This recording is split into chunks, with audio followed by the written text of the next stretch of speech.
gagawin pa ako. May gagawin pa ako.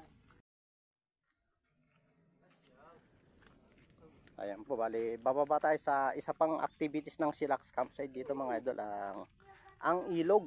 Pupunta natin yung sinasabi nilang ilog. Ay, si Bunso, talaga namang ayaw magpahawak.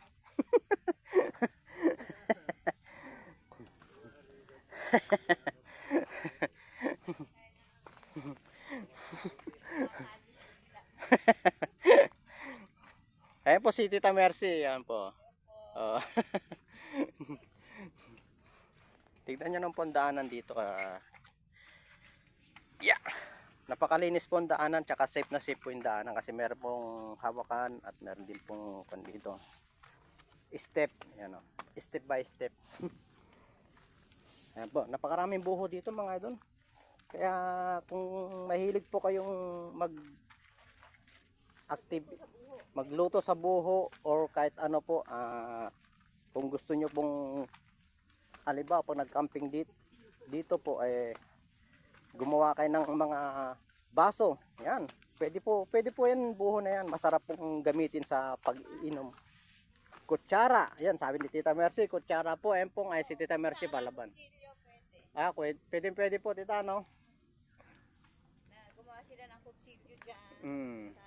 Ito pala yung baso. O, baso po, yan, maganda po gawin. Sige. Ayan, ito na po yung ilog mga idol, oh. Ay, napakalinis.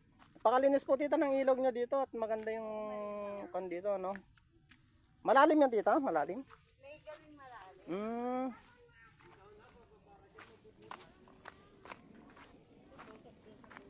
Ayan, may mga tayo.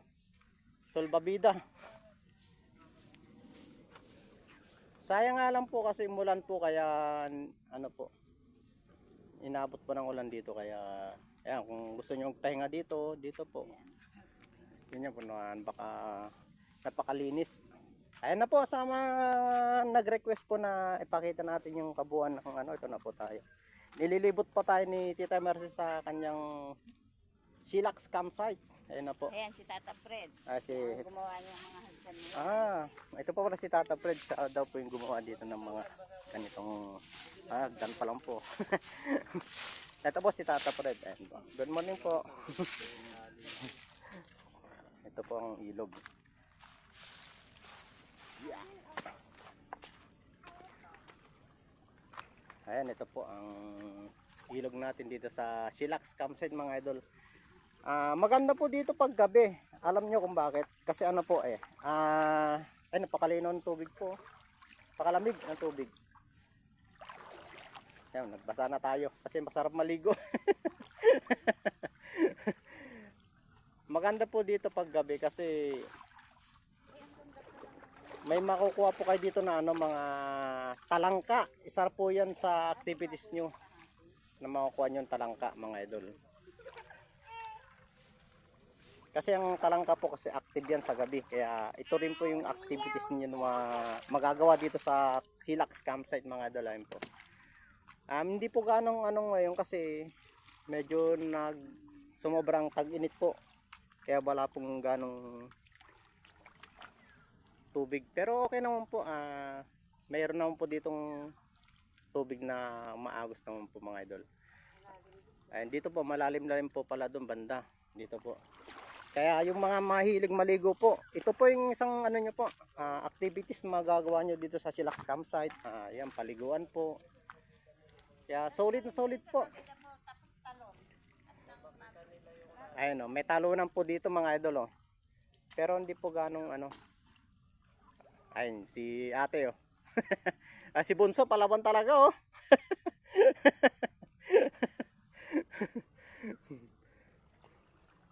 Hindi naman po tita umaano yung agos dito pag hindi naman po biglaan. Hindi po. Ayun yun. Kaya safe na safe po pala dito kasi hindi naman po biglaan talaga na lumalalim yung dito. Ayun si ate, ayun natin mo. Ayun tatalon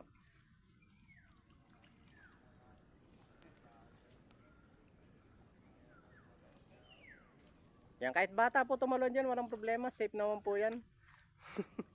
Tsaka sanay po yan siya.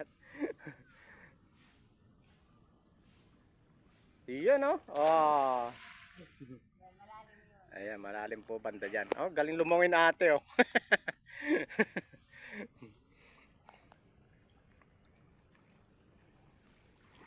Napakaluwag po. Hanggang sa po to, tita, yung ano nyo, yung Silax campsite, hanggang saan po? Hanggang doon po. Ganda pag ano. Hanggang doon po. Maluwag din po pala. 2 hectares. 2 hectare. Maluwag po no. Kaya hindi po mainip talaga yung mga magkakamping dito. At pang ano po ito, pang pamilya, pang group, pang Boy Scout. Yan pwede po dito. Gusto nyo pang anniversary. Yung mga group nyo, pwede kayo dito. Basta kayang maglakad. Oo, basta kaya po yung mga mahilig sa hiking. Ayan po mga exciting sa hiking. Ayan po at kahit bata matanda po pwede po basta kaya pa po maglakad. Ayan po, sarap maligo dito. Napakalinaw po ng tubig.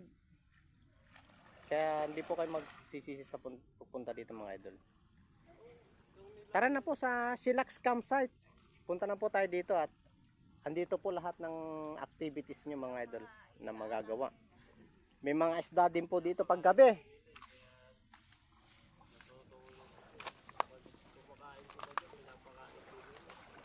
Meron din sila yung kakainin yung inyong mga kalyo.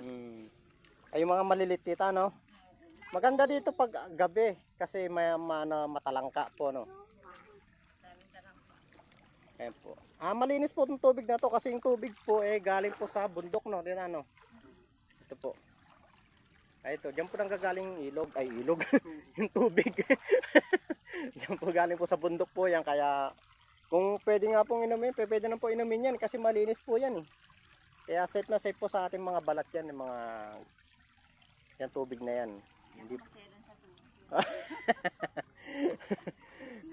Kaya yung mga nag-ano po na baka mga nag-aalangan po na kung anong mangyari dito sa pagpunta dito sa mga ganitong lugar, wag po kayo mag-alangan kasi pagdating nyo naman po sa ganito bawin-bawi naman po yung hirap nyo tsaka pagod pagpunta dito.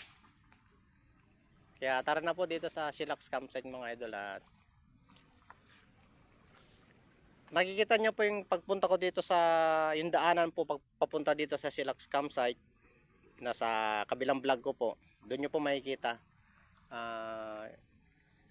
kung paano kaganda ang pagpunta dito at paano ka sarap.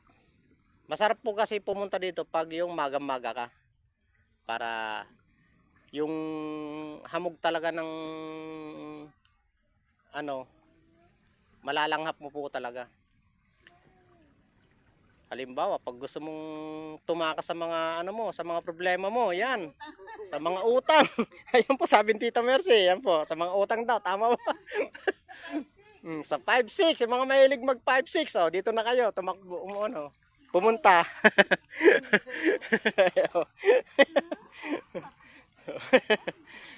Yeah. Sa mga gustong mag-relax at magpahinga, mga gustong galing sa trabaho, yan mga bakasyonista, dito na po tayo sa ganitong lugar sa Silax campsite. Yan po. Dito lang po matatagpuan yan sa DRT, Bulacan. Barangay Kalawakan, Sapang Putol po. Sapang Kalumpang, Sapang Putol tuloy. Sorry po. Saldiponso pala yun. Sapang Kalumpang po. Ayan. DRT Bulacan, Barangay Kalawakan, Sapang Kalumpang po. Pagdating nyo po ng Barangay Kalawakan, tanong nyo na lang po doon kung saan yung kilala na yung tita yung Sapang Kalumpang no. Ayan. Tanong nyo na lang po sa may pagdating nyo ng court ng Barangay Kalawakan po. Tanong nyo na po doon saan po yung Sapang Kalumpang. Papuntang Tilapilon at saka papuntang Tilapilon po pala tsaka ano ba yun? Isang campsite ay mahogani Anahaw pala. Ayun, Anahaw daw po. Lalagpasan nyo. yung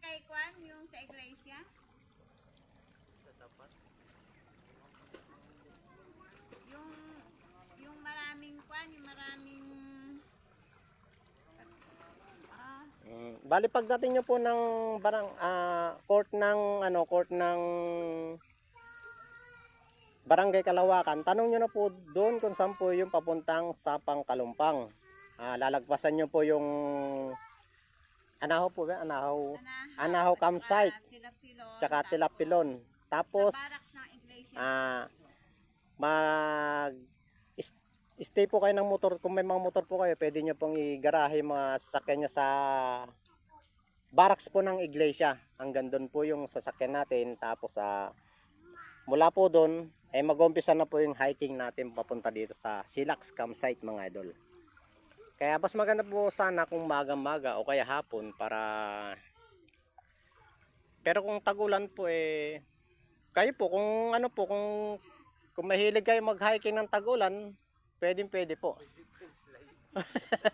Kasi meron din po naman kasi dito na gustong-gusto nila ng maulan yung talagang yung oo. Ayun, isa po pala, kung may enduro po kayo dito, mahilig kayo mag-off-road ng mga enduro. Ang ganda sa inakyat nyo. Opo, ayun. Pwede po kayo dito. Yun ang pwede po talaga dito na sasakyan natin na si Bunso. Yun po ang pwedeng sakyan natin dito kung mahilig kayo sa mga enduro. Unang-una po, pag nandito po kayo sa loob ng Silax campsite, safe na safe po kayo dito kasi meron naman mag-guide dito sa inyo, meron tuturo kung anong dapat gawin po dito sa inyo, kaya may mga bantay po tayo dito sa Silax campsite. May mga manok. May mga manok, kung gusto nyo bumili ng manok, ayan, sa mga mahilig ng manok, panabong po ba? Hindi. Mga native po pala, mga Tagalog, ganon, mga Tagalog, ayan po.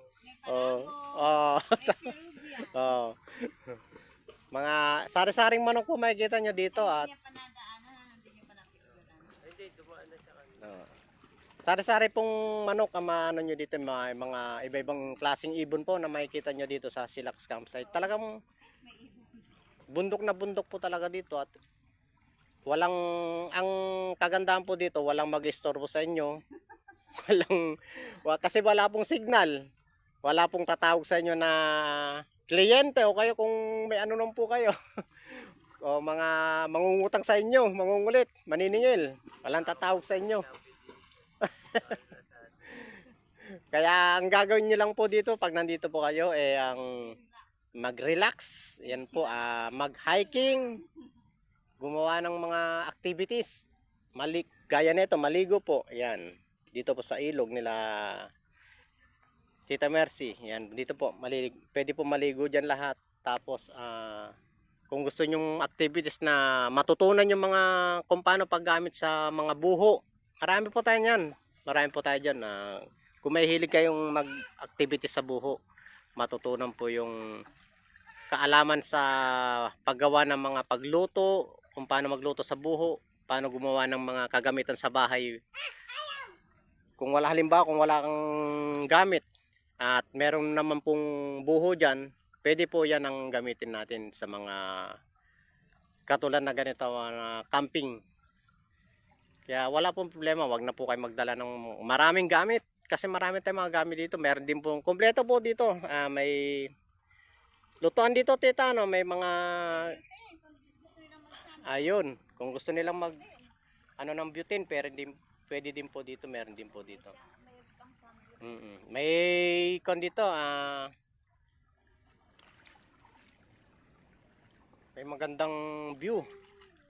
Picture, kung mahilig kayo sa mga picture po, yan. Sa mga mahilig mag selfie dito lang po matatagpuan sa Silax campsite. Next na lang po sa ibang vlog natin kung paano po dapat gawin dito sa Silax campsite na sobrang ganda naman po talaga. At tara na po dito sa Silax campsite mga idol. Sa mga nag-request po, ito na po, pinakita ko na po sa inyo at abangan nyo na lang po sa mga vlog natin yung mga itsura ng Silax campsite na pupunta natin. Talagang Silax ka talaga dito sa Silax campsite. Ayan po, hanggang dito lang po, and God bless po, and